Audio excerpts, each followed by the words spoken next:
Le Seigneur soit avec vous. Et avec votre esprit. Bonne nouvelle de Jésus-Christ, selon saint Jean. Gloire à toi, Seigneur. En ce temps-là, Jésus arriva à une ville de Samarie appelée Sychar, près du terrain que Jacob avait donné à son fils Joseph. Là se trouvait le puits de Jacob. Jésus, fatigué par la route, s'était donc assis près de la source. C'était la 6e heure, environ midi. Arrive une femme de Samarie qui venait puiser de l'eau. Jésus lui dit « Donne-moi à boire ». En effet, ses disciples étaient partis à la ville pour acheter des provisions. Alors la Samaritaine lui dit « Comment, toi, un juif, tu demandes à boire à moi une Samaritaine ?» En effet, les Juifs ne fréquentent pas les Samaritains. Et Jésus lui répondit, « Si tu savais le don de Dieu, et qui est celui qui te dit, donne-moi à boire, c'est toi qui lui aurais demandé, et il t'aurait donné de l'eau vive. » Elle lui dit, « Seigneur, tu n'as rien pour puiser, et le puits est profond. D'où as-tu donc cette eau vive? Serais-tu plus grand que notre père Jacob, qui nous a donné ce puits et qui en a bu lui-même avec ses fils et ses bêtes? » Jésus lui répondit, « Quiconque boit de cette eau aura de nouveau soif. Mais celui qui boira de l'eau que moi je lui donnerai n'aura plus jamais soif. L'eau que je lui donnerai deviendra en lui une source d'eau jaillissant pour la vie éternelle. » La femme lui dit, « Seigneur, donne-moi de cette eau que je n'ai plus soif et que je n'ai plus à venir ici pour puiser. » Jésus lui dit, « Appelle ton mari, reviens. » La femme répliqua, « Je n'ai pas de mari. » Et Jésus reprit, « Tu as raison de dire que tu n'as pas de mari. Des maris, tu en as eu 5, et celui que tu as maintenant n'est pas ton mari. Là, tu dis vrai. » Et la femme lui dit, « Seigneur, je vois que tu es un prophète. Eh bien, nos pères ont adoré dans la montagne qui est là. Et vous, les Juifs, vous dites que le lieu où il faut adorer est à Jérusalem. » Jésus lui dit, « Femme, crois-moi, l'heure vient où vous n'irez plus ni sur cette montagne, ni à Jérusalem pour adorer le Père. Vous, vous adorez ce que vous ne connaissez pas, nous, nous adorons ce que nous connaissons, car le salut vient des Juifs. Mais l'heure vient, et c'est maintenant, où les vrais adorateurs adoreront le Père en esprit et en vérité. Tels sont les adorateurs que recherche le Père. Dieu est esprit, et ceux qui l'adorent, c'est en esprit et vérité qu'ils doivent l'adorer. » La femme lui dit, « Je sais qu'il vient le Messie, celui qu'on appelle Christ. Quand il viendra, c'est lui qui nous fera connaître toutes choses. » Jésus lui dit, « Je le suis, moi qui te parle. » À ce moment-là, ses disciples arrivent. Ils étaient surpris de le voir parler avec une femme. Pourtant, aucun ne lui dit, « Que cherches-tu » ou bien « Pourquoi pars-tu avec elle ?»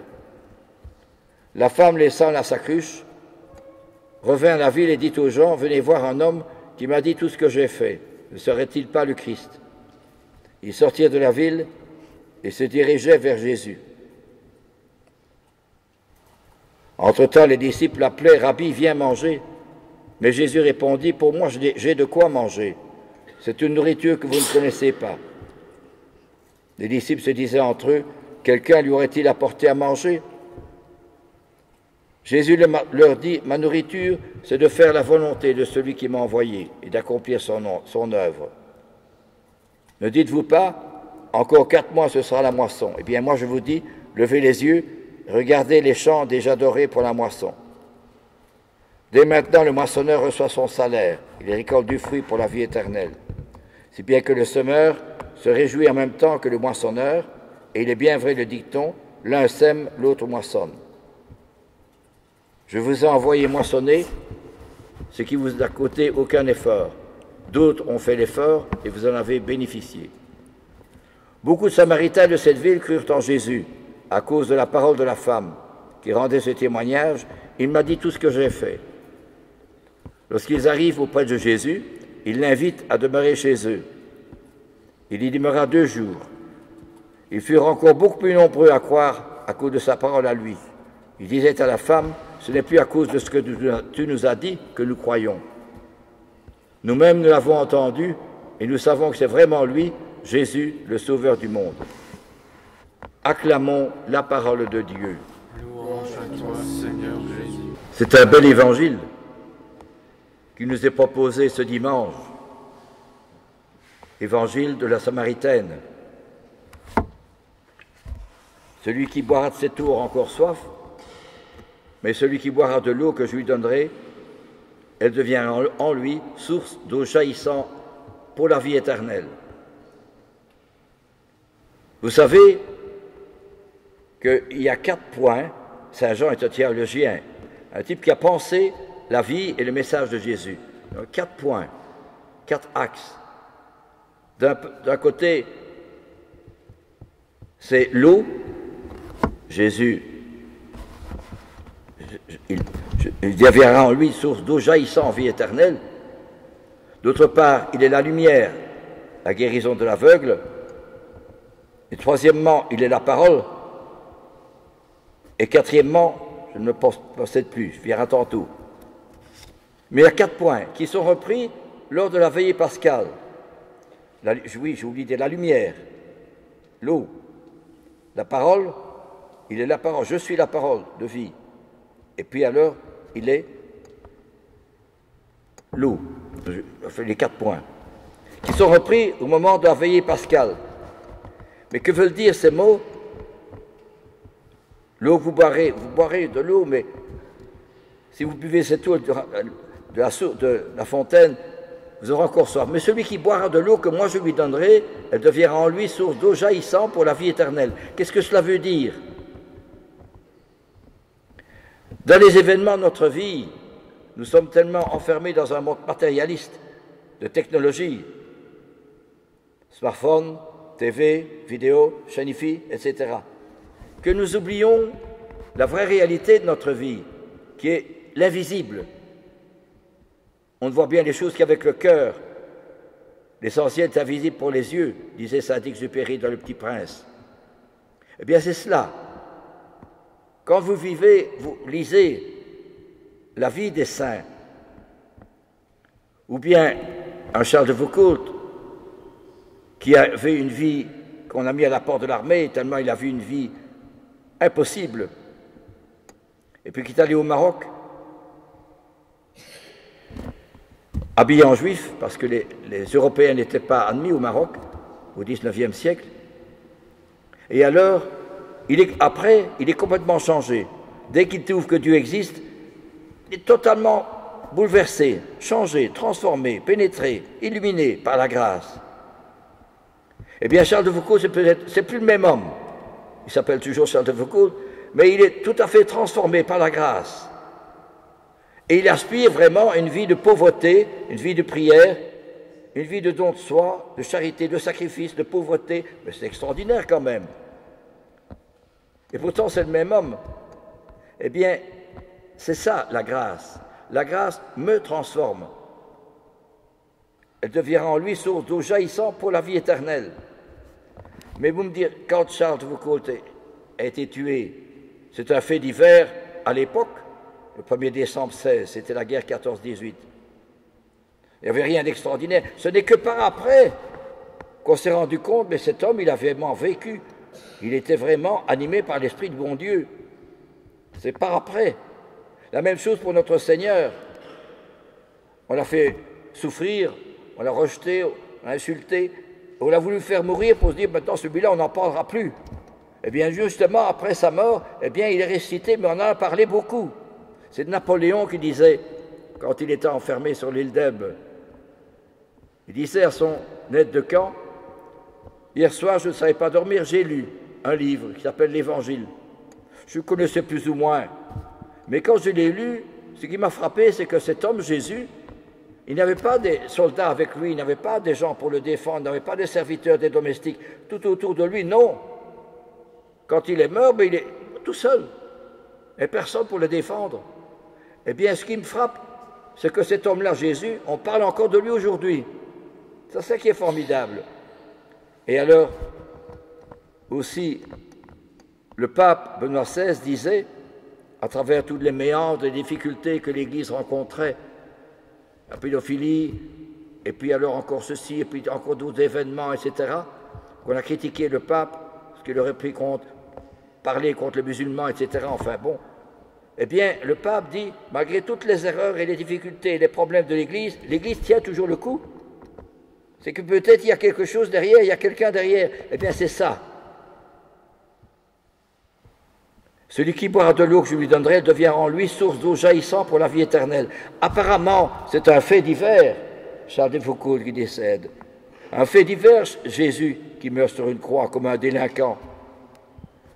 C'est un fait divers, Bernadette Soubirous, qui disait « Je ne suis pas appelé à vous le faire croire, mais je suis appelé simplement à vous le dire. » Ou bien une Thérèse de Lisieux, qui n'avait que 9 ans de vie religieuse, qui n'a rien fait d'extraordinaire. Mais alors, par après, on s'aperçut, mais il fallait vraiment qu'elle soit animée par l'esprit du bon Dieu. Voyez-vous, c'est cela que je veux dire, c'est que trop souvent, on voit l'événement, mais on n'en voit pas le fond, le fondement, l'ontologique, l'être, ce qui est au plus profond. Et c'est justement ce qui était au plus profond qui fait surgir la vérité. Je ne sais pas si je m'explique bien, mais ça me paraît fondamental de redécouvrir, parce que Jésus dit bien, l'eau que je vous donnerai, elle devient en vous source d'eau jaillissant pour la vie éternelle. Il y a quelques années déjà de ça, à l'abbaye d'Orval, je l'ai déjà raconté, mais bis repetita placet. Ce vieux moine était tout courbé, il avait de l'arthrose dans le dos, et il s'occupait de la ferme. Et tout qui passait le voir, il avait un grand sourire, toujours la joie, toujours. Il avait un beau sourire, on se disait, mon Dieu, comme il est malade, comme il est mal. Non, toujours le sourire. Et un beau jour, il est tombé malade, là-bas, à la ferme. Et le médecin dit, il ne faut pas le porter de la ferme à l'abbaye, sinon il va mourir. Alors, on l'a soigné à la ferme, comme on pouvait.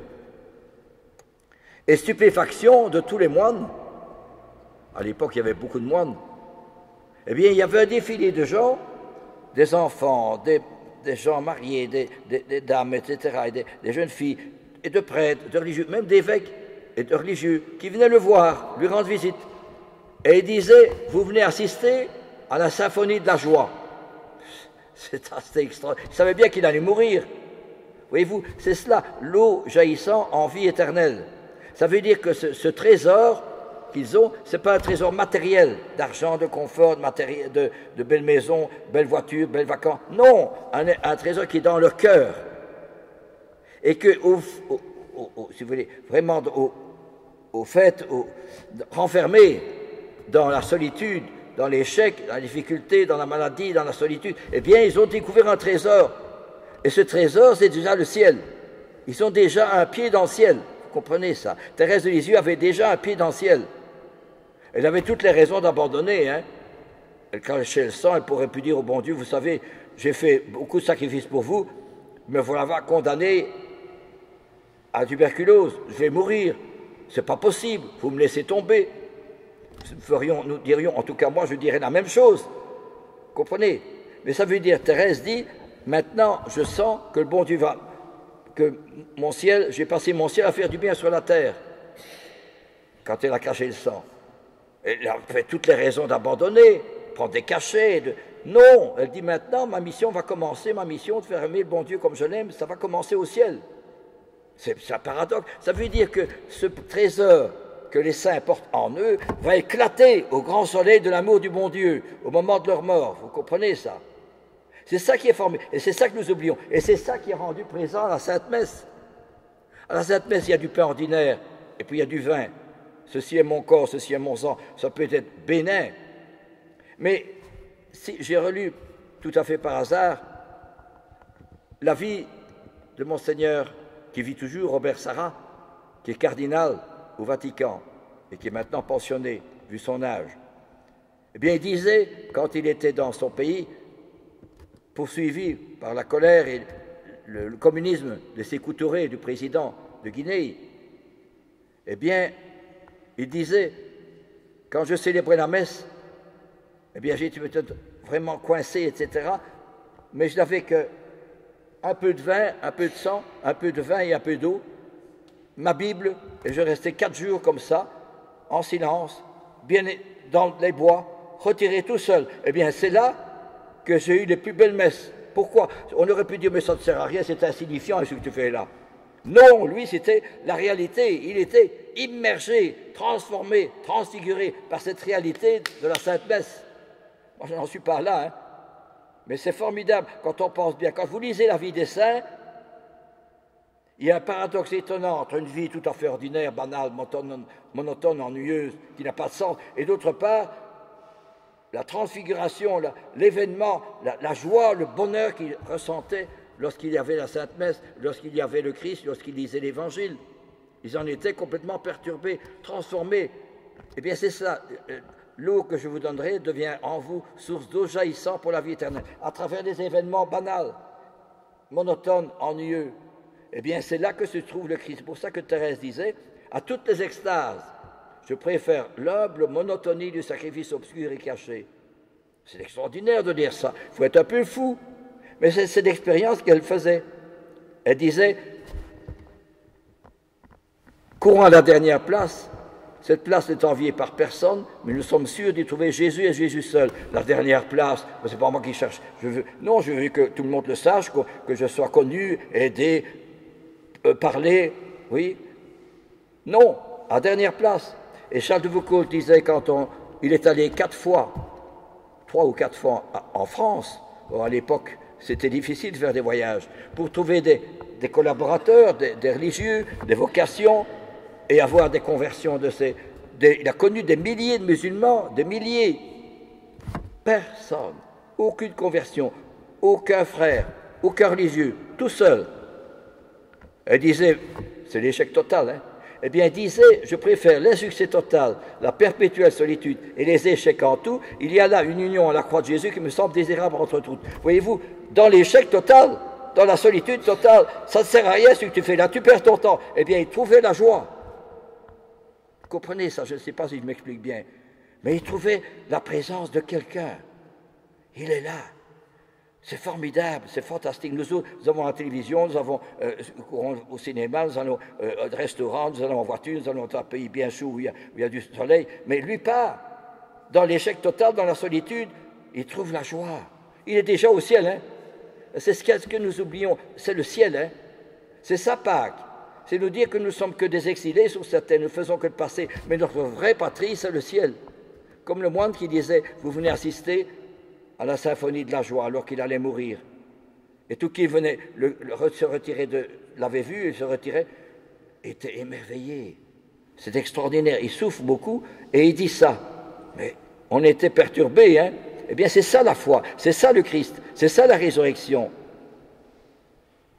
L'eau que je vous donnerai devient en vous source d'eau jaillissant en vie éternelle. C'est la Sainte Messe, hein.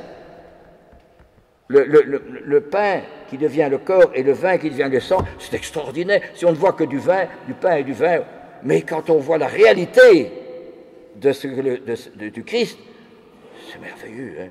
C'est le soleil tous les jours, hein. Ce sont les fleurs tous les jours, c'est un jardin émaillé de couleurs et de fleurs, et on entend les oiseaux qui chantent. C'est ça, Pâques, que nous préparons à Pâques. Donne-moi à boire, demandons à Jésus, donne-moi à boire.